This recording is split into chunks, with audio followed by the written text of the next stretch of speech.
How are you today? I'm pretty good. Sitting out here on the porch. It's beautiful out. We see that. I'm sure we would rather be there than here. Thank you for doing this. I'm Coach Fizzackerly, and this is my honors history class. Thank y'all so much. No problem. For reading the book. Oh, we enjoyed it. Yes. I'm sure they have many questions about the book for you. So, this is Bree. She's going to do a little introduction for them about you, and then we'll get started. And if there's any certain way you want to do this, just let us know. Okay. All right. Go ahead. Silas House was born 1971 and grew up in rural Laurel County, Kentucky. But he also spent much of his childhood in nearby Leslie County, Kentucky, which he has cited as the basis for the fictional Crow County, which serves as setting for his first three novels. He has degrees from Sue Bennett College, Associates, Eastern Kentucky University, BA in English with emphasis on American literature, and from Spalding University, Master of Fine Arts and Creative Writing. In 2000, House was chosen along with Pamela Duncan, Jeanne Brazelton, and Jack Riggs as one of the 10 emerging talents in the South by Millennial Gathering of Writings at Vanderbilt University. House is also a music journalist and a contributing editor to No Depression magazine, for which he has written features on Lucinda Williams, Delbert McClellan, and many others. House is also an in-demand press kit writer for Nashville's music business, having written biographies for such artists as Chris Offerson, Buddy Miller, Dale McCurry, and Leanne Womack. In 2001 and 2002, he was a regular contributor to NPR's All Things Considered. House has also published several books from the years of 2001 to 2012. House is presently living in Berrien, Kentucky, with his two daughters. House's next novel is Little Fire, which will be completed sometime this year in 2013. First of all, I'll just say I know you all were forced to read the book, but I appreciate you reading it, and I'm really glad that it was used. This is a history class, right? Yes. Yes, sir. I usually speak to literature classes, so I'm really glad it's being used in a history class, because to me that's one of the main things it's about, is the way that our history is. We don't know our own history really, and especially nowadays it's getting even worse when whole histories are being cut from our history books and et cetera, et cetera. I mean, for instance, I'm 1/8 Cherokee, and the Cherokee, the whole Native American experience is pretty much cut from our history books. We don't know a whole lot about that. Most of our black history has been lost because so much of, most of our history has been written by old white men who just want to write it the way they want to write it. And so one thing that I was trying to do in Eli the Good is talk about that. And, there's a whole chapter where Eli talks about that, but also throughout the book, it's woven throughout, especially the point of view of Eli's sister Josie, who is sort of symbolic of all Americans who are questioning their own history, because she's recently found out that the man she thought was her daddy is not. So that causes her to question her own history, and that's sort of symbolic of us as Americans, that we should be questioning even more. Can y'all hear me okay? Oh, yes, sir. Okay. To me, the book is about history, it's about freedom, it's about patriotism. I really, really wanted to spend some time thinking about different definitions of patriotism, because especially after 9/11, we sort of had this idea that to be patriotic just meant that you put a flag out, or you put a sticker on your car, a flag sticker on your car. And I wanted to talk about the way that sometimes protest is a form of patriotism, but you got to make sure you're protesting responsibly. I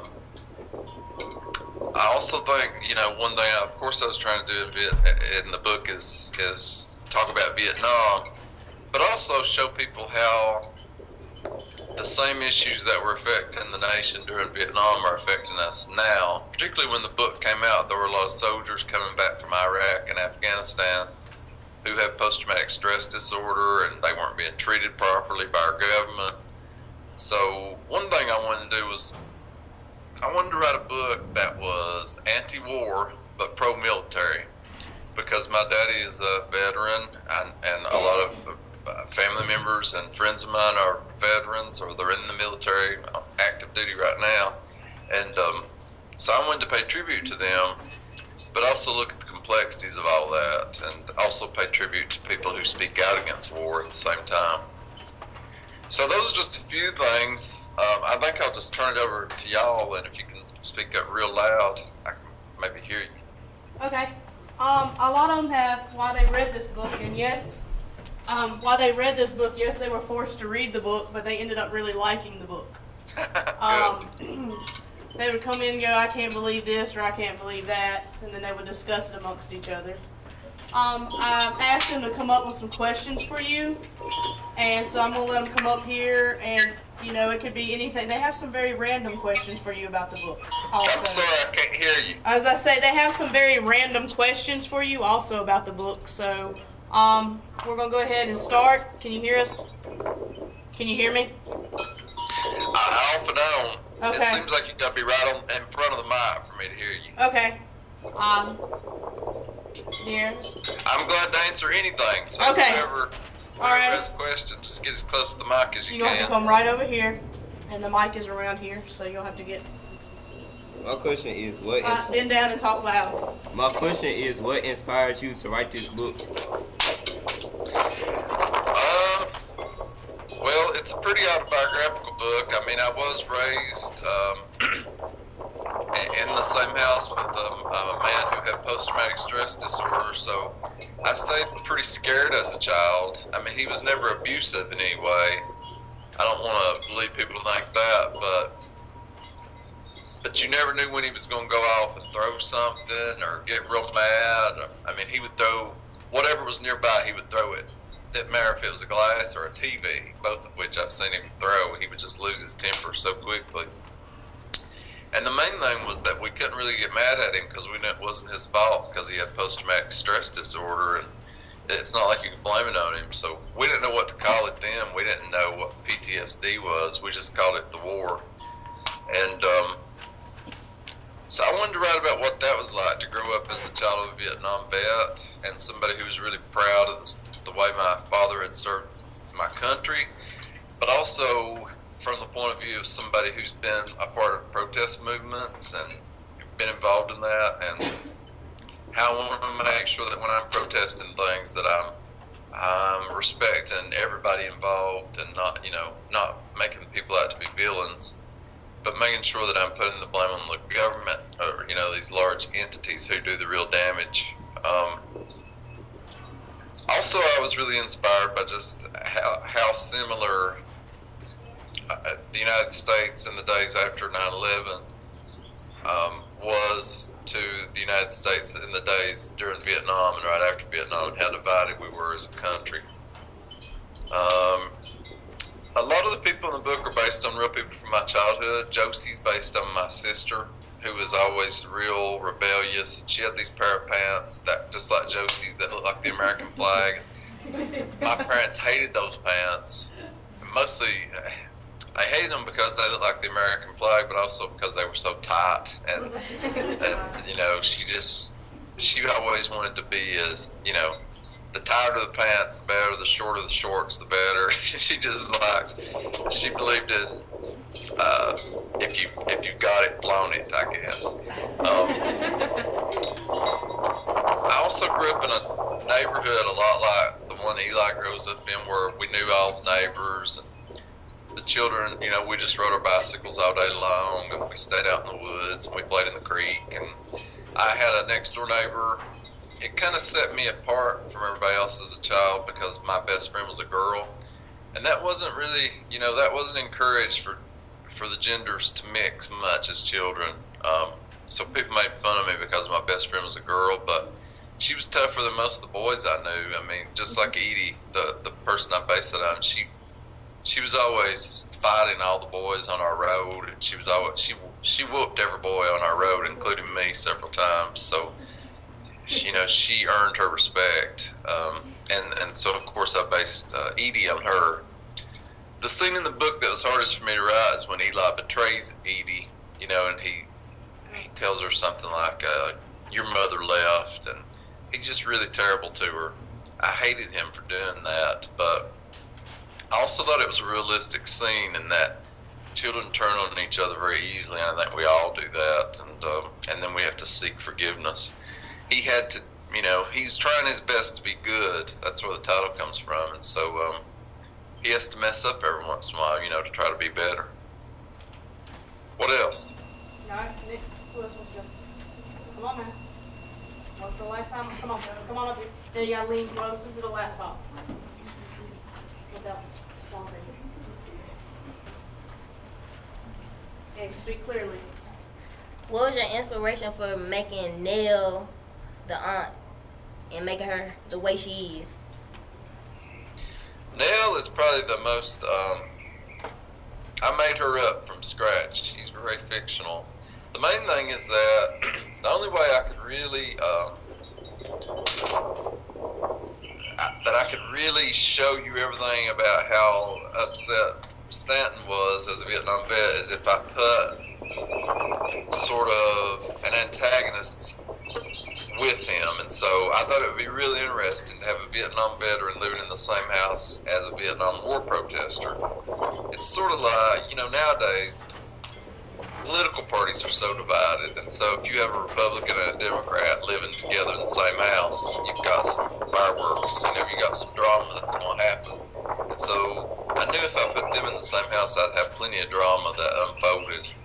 And of course, that sort of culminates when he breaks their mother's guitar and destroys it. This sort of Price's guitar.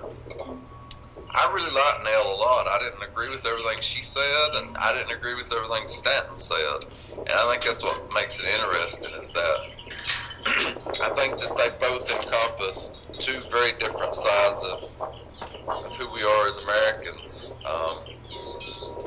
And we hopefully like aspects of them and also dislike aspects of them.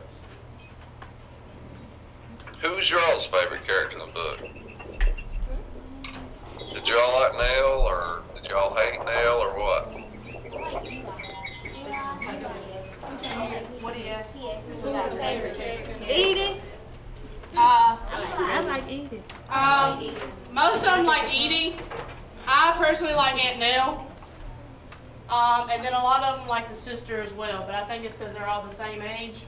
So Yeah. they kind of relate to her a little bit more. So who did y'all like? Edie was mainly, and they were upset that they didn't get married, by the way. Good. I love Edie. I think I love Edie probably as much as I love Eli. Yes. I think she's a better person than Eli. Oh, I agree. Yes, you can ask 2 questions. Go Okay, ahead. next question. Right, go ahead. Just lean down and talk. When Eli's dad destroyed the guitar, why was that such a bad thing?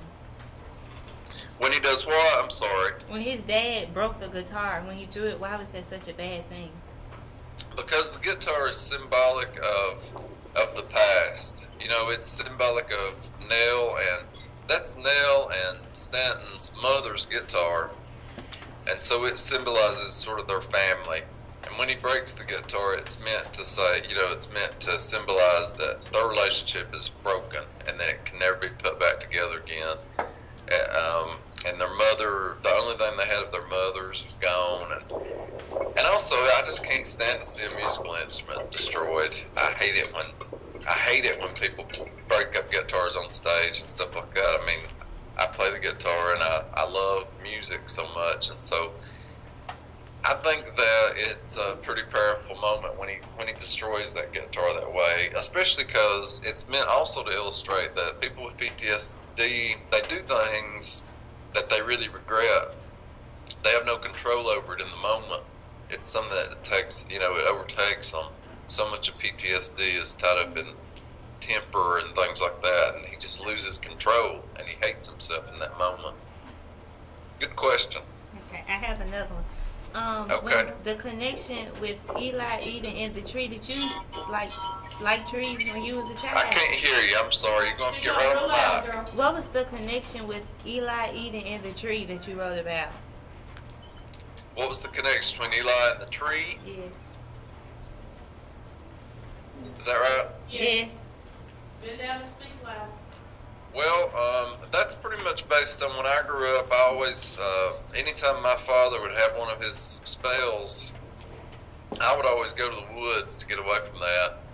And there was this grove of beech trees that I especially loved, and I would go there and I'd go there and I'd read, or I'd take my Star Wars toys with me and I'd play with them, or I would just sit and be still, or I would, the person that Edie is based on, her real name is Donna, she would go there with me and we'd just talk or whatever. It was just a safe place for me, and I wanted Eli to have that too. And also, you know, at the end of the book, you realize that his father loves that tree as well. And so it's a connection for them at the end. And in a way, the tree is symbolic of his father, and the way he wants his father to always be present, and he wants his father to comfort him in that way, but his father doesn't really do that. So it's sort of a father figure in the book. I was really glad they put the tree on the cover. Good questions. You got any more? Oh, yeah. No. Yeah. Yes? Go ahead. Now you gotta lean down and speak loud. Y'all speak loud. Okay. Was your mom in a foster care when she was younger, like Eli's mom? I can't hear you, darling. You're going to have to get right on the mic. Speak loud. Okay. Was your mom in foster care when she was younger, like Eli's mama? I still can't hear you. Alright. Because you're not speaking loud. Sorry. No, that's alright.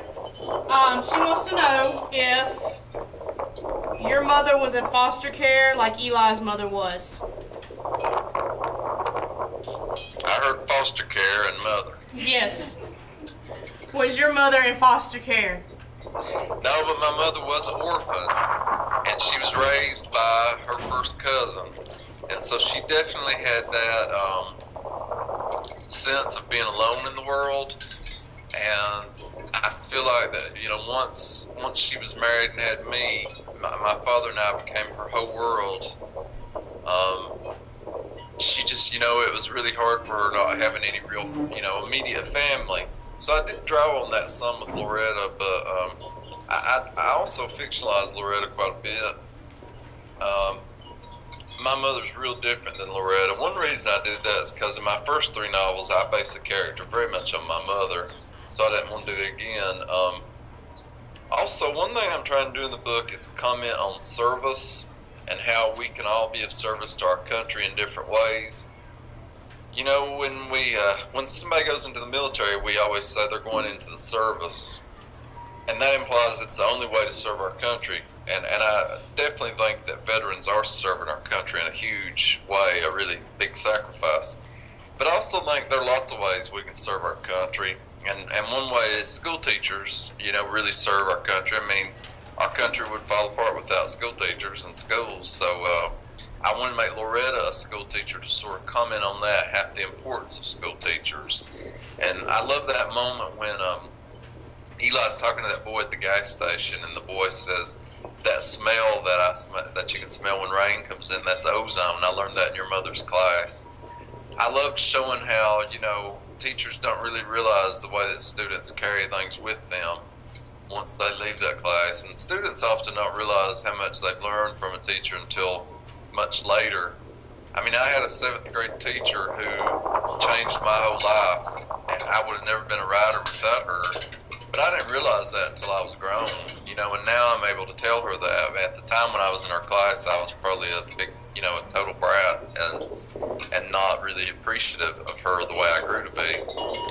So, you know, I think, like, to get back to that service theme, Stanton serves his country in Vietnam. Then he comes home and he serves his country because he's a member of the workforce.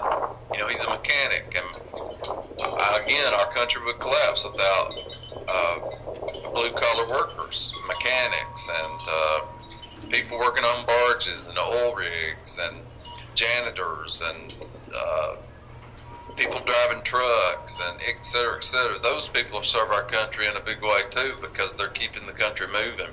And I think that often they are so negated, especially by our media. Our media perpetuates this notion, if you're not rich and if you're not a big superstar, then you're nothing. But the real heroes, for me, are people like mechanics and coal miners and people like that, people who really keep the country running, and school teachers. Nell has been of service to her country because, she's a protester, and without protest, nothing would change. And often we talk badly about protesters, but I mean, if people hadn't protested, we would still be a country that is a subject of England. Protests led to the Revolutionary War. Protests led to the Civil War. The people rose up. Some people rose up and said, they became abolitionists and they fought against slavery and they protested slavery. And so that led to things changing in that way and emancipation. I mean, every great change that's happened in our country has been because of protests. The civil rights movement, the women's rights movement, et cetera, et cetera. The only way we've really changed as a country is through that protest, by speaking up and making our representatives change the laws to serve all of us. So I have great respect for protesters. And so everybody in the book has something, some way of serving their country properly. What else?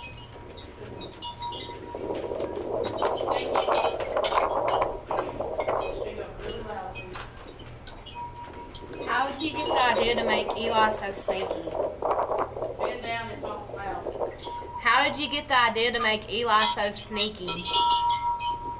How did I get the idea to make Eli what? So sneaky. With the letter. Because that's the way I was when I was little. Most writers are that way. Most writers are eavesdroppers and they sort of spy on people. That's how you get the good stories, by sneaking around and eavesdropping on people. That's the only way also. One thing that,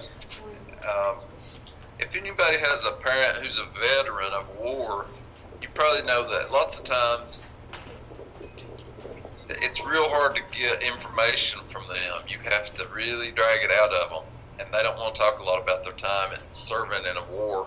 And so my childhood, a big part of that was I was always curious about what my father had did in Vietnam. And so he had this box of pictures that I wasn't supposed to look at that he'd taken in Vietnam, and I would sneak and look at them and study them, and I actually described them in the book. There's these pictures where there's a hostage in a field, and there's all these dead bodies in a field. Picture of these little boys smoking cigarettes, et cetera, et cetera. They were pretty gruesome pictures to look at, but they told me something about my father's time in Vietnam that I really need to know. And often when I visit younger kids, younger than y'all, they will say, Eli's so bad. He goes around, he sneaks around on everybody and he reads letters that don't belong to him and all this. And to tell you the truth, I never thought of that as being bad while I was writing the book. I just thought that was the way most children were. It's the way I was. And still, as a writer, I spend a lot of time eavesdropping on other people's conversations and et cetera. Yeah, that's what you got to do. I think it makes Eli more complex. We wouldn't really like him if he was all good. If he was too goody-goody, we wouldn't like him. Anything else? We got a couple more. If you have the Okay. time. Speak loud. I know you can speak loud. What made you write about Nell's protests and standing disagreeing with the protests? That was the main way that I could comment on the Vietnam War and different opinions, and the way that the way that I see history may be different than another person's way of seeing history. And also when you're writing the novel, the only way it's going to be any good is if you have characters who are, you got to have trouble. You got to have a lot of trouble going on. And so Nell and Stanton are always, causing trouble for each other. So I had to have them going at odds with one another. You got another one? No, sir. Go ahead, Corey.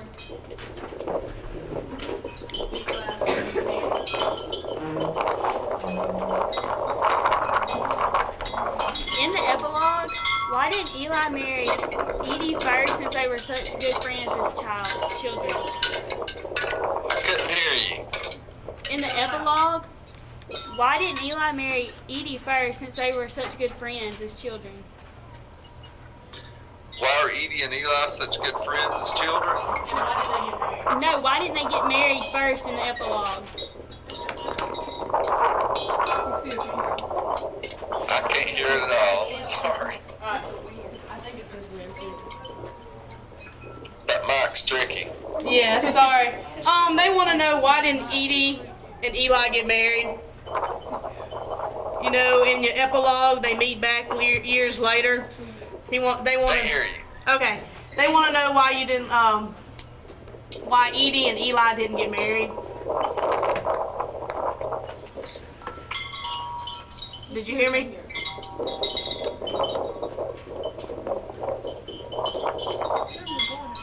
Did you You hear? may have to type the question in. Okay. I can't hear you. All right. How do I type a question? Just go to the bottom of the screen. If you get right in front of the screen and talk to me, I can hear you. Okay. They want to know why did Eli and Edie not get married? Okay, now I can hear you perfectly. Oh, well, there you go. That's what y'all have to do. Why did Eli and Edie not get married? Because a lot of the time you end up not marrying the person you're supposed to. And I think that they probably did belong together, but at the same time they had been best friends so long that they were afraid of destroying that friendship. And as they got older, I mean, I'm trying to give you the hint there that. All right, hold on. He did not finish answering our question about Edie and Eli not getting married. Okay. Yeah, there at the end of the book, I'm trying to give you the hint that he probably just, that he ended up with the wrong person, and after he gets divorced, that there's a flirtation that happens between Edie and Eli there they're going out on the boat in New York Harbor. I think he gives her his gloves or something, and you're supposed to think that, I want to leave you with the impression that they will end up together. I think that he moves back, that he leaves New York City and he moves back home, and they end up together. I think that's just the way life is a lot of the time, and I just thought it was more realistic. I thought it'd be too wrapped up in a neat little bow if they ended up together. There is a movie a screenplay that's been written of it. Who knows if it'll ever be turned into a movie, but it is out there making the rounds. And in the movie, Eli and Edie do end up getting married, but she gets killed in 9/11, so it doesn't end well. Things get changed some in the movie, but Oh, there's a movie coming out? anyway, I wanted them to be together too, but I just didn't feel like it would be realistic. No. Did you just say a movie is being made about this book? If you get a little bit closer, I can hear you. Did you just say there's a movie being made about this book?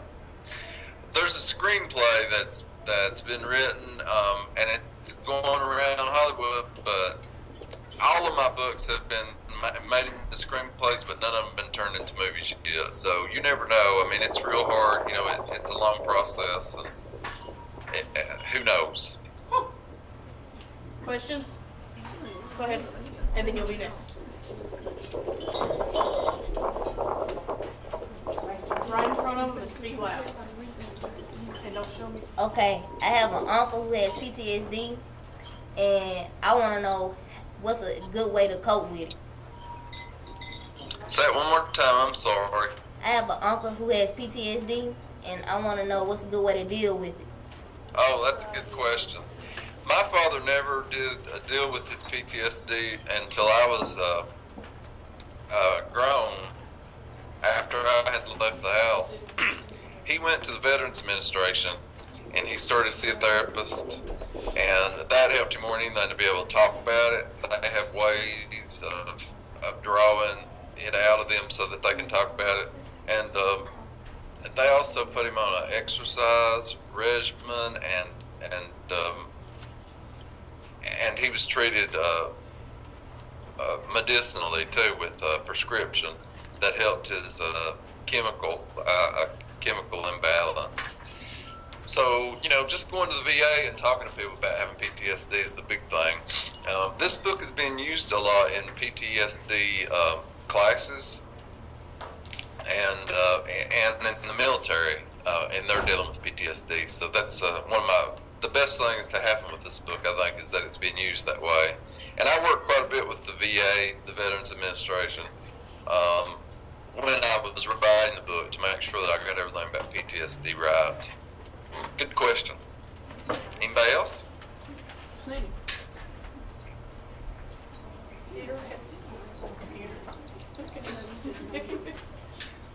Go ahead. Get right in front and speak loud. Do you feel like your mother paid more attention? Go ahead. Do you feel like your mother paid more attention to your dad than you when you were a kid? I pretty much made that up in the book. The thing that I am drawing on there is that my parents were really, really crazy over each other. And everybody else that I knew, their parents they fought all the time. And most of the people, when I was growing up, most of the people in my community, their parents got divorced or separated. And so I was different in that my parents were really in love with each other. And I guess sometimes I did feel like that they were so caught up in each other that I was invisible, but I never really, was as jealous about it as Eli is. I just thought that would be interesting for him to feel more alone and to feel invisible. And really, I hope that you learn at the end of the book that he's wrong about that. He thinks his parents don't really care about him, but at the end of the book, I want people to know that they do. And I think a lot of kids feel that way when they're growing up. They don't feel like they're getting enough attention, or they misread the way that their parents act. And so I wanted Eli to be confused about all that. And there at the end, his mother tells him, "I'd die for you, I'd kill for you." And of course, then his daddy at the very end finds him at that tree, and you feel this connection between them happening. So I wanted to leave you with the impression that they are really good parents. Got another one? Go ahead, Austin. Speak in front of it, speak clearly, and then we're on. Did your sister really date someone like that in the book?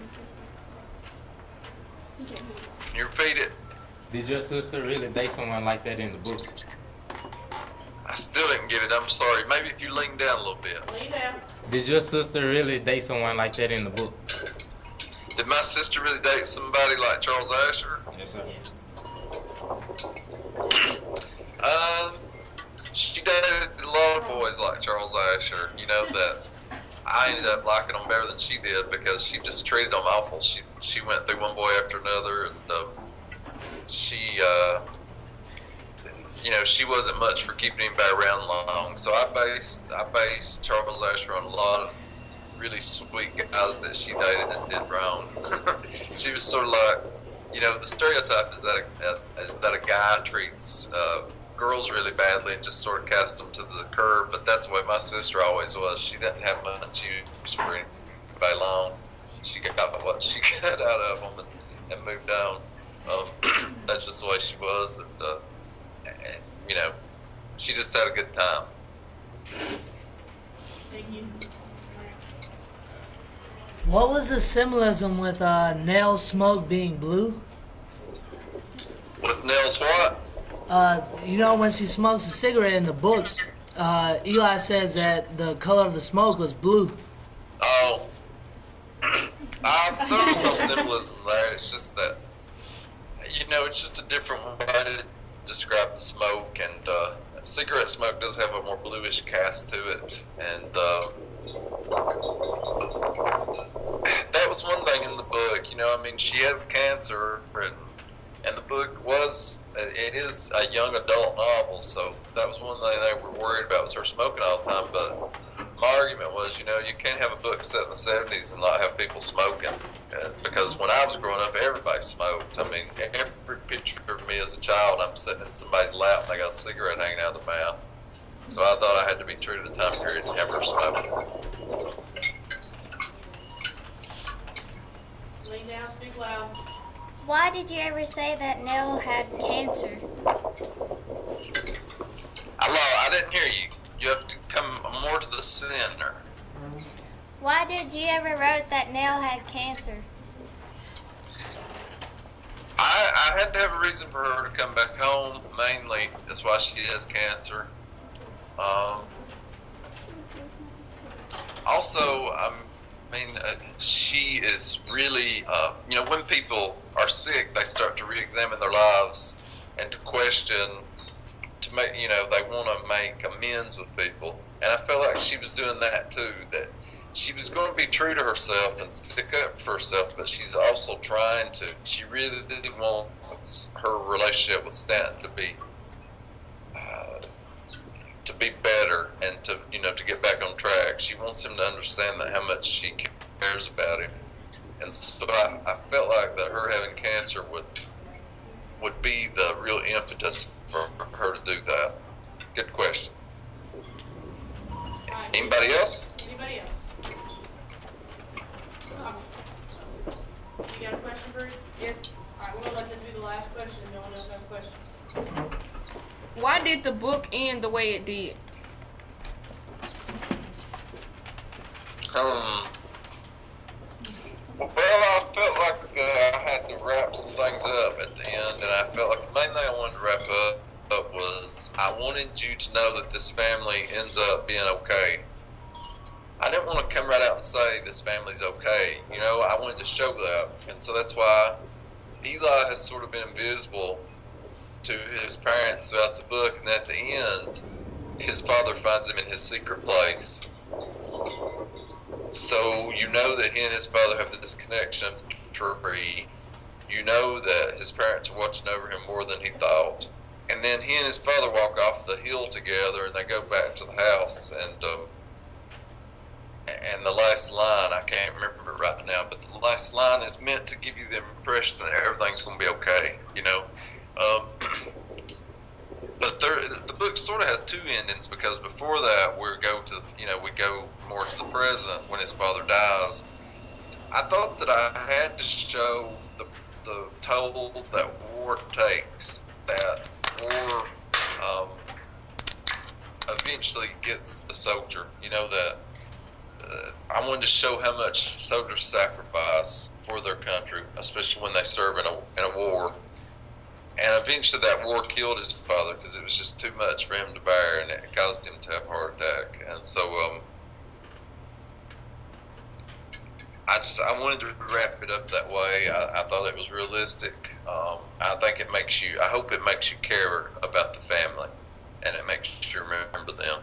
I also didn't want to answer all the questions. I wanted you to wonder about some stuff, because then you carry the story with you longer. We're gonna wrap it up. Hey, we're gonna wrap it up. We appreciate every bit of your time. This has been great for us. It's been very special for us, actually. We've never done anything like this before, so we thank you very much. Thank you. I hope when I'll do my next book tour, I can come see y'all in person. Oh, that would be great. Look, that would be. See us in person. I put y'all's picture on my Facebook page, so go check it out. Oh, that's awesome. Thank you so much, and thank you for your time again. We appreciate it. Tag me in. Thank y'all. Thank you. Take care. All right, bye-bye.